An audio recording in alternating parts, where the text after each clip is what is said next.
Okay, you guys, here's a super simple tutorial on how to do prairie points. So you're going to start off with your square, and you're going to use whatever size your pattern calls for. And then you're basically going to fold it and press it in half, and then in half again, evenly, like that. And I've already done these. So basically, there's your square in half, and then in half. That's your whole prairie point right there. So it's all folded on this side, and it's just like this, one folded side on this side. Then you're going to figure out whatever is the edge that you're putting them on, and you're going to evenly spread them out, I leave about 3/8 of an inch at the end of each side. That's a little bit big, okay? And you're literally just gonna put them on with the same side on each, oh, that's wrong, like that, and you're just gonna line them up. And I overlap them on purpose, more than 1/4 of an inch, so I'm not trying to get some kind of a perfect line when I stitch them. I'm literally just overlapping them by about 1/2 an inch, so when I'm done stitching, they're still gonna be slightly overlapped. I find that that's easier, and I actually like the way it looks better. Okay? When I'm done with that, I'm going to pin them in place. Okay, the next thing I'm going to do is I'm going to sew them on with 1/8 of an inch seam allowance, just so that they're in place.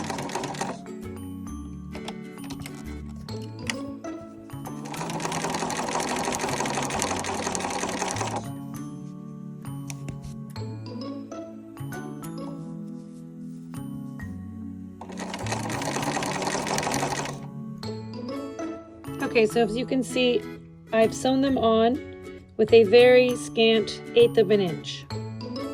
That one got kind of mangled right there a little bit, but it won't matter because it'll get hidden.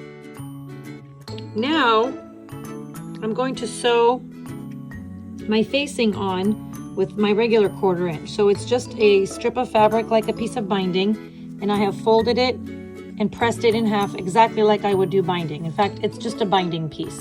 It's just a tiny bit less wide, skinnier. And then you're going to line that up just like you would if you were binding it. And you're going to sew it with a 1/4 inch seam allowance. Okay, so I've sewn it with a 1/4 inch seam allowance, and now you're literally going to turn it over, and you're going to do the same action that you would do while binding, but you're going to pull it all the way out.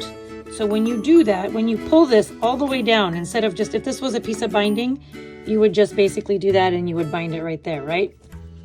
But with prairie points, you're going to pull this all the way down, and in effect, while you do that, these come out right outside of the outside part of it, and you pull the entire side of this down, and you stitch it right here by hand, all the way across. I'm gonna press this out and show you what that would look like. Okay, so this is what it looks like. Basically, this is where you hand stitch it right here. You whip stitch it right along here, just like you would if it was a binding. And they're sticking right out the outside part. And this is what they look like on the front. They're just basically sticking right outside. You do the same thing on the top, and you do the same thing on the bottom. When you're done, you're gonna trim up what's remaining of your facing so that it's even with your corner. It's hard to do one-handed. Okay, and you're gonna have a finished piece like this on each end.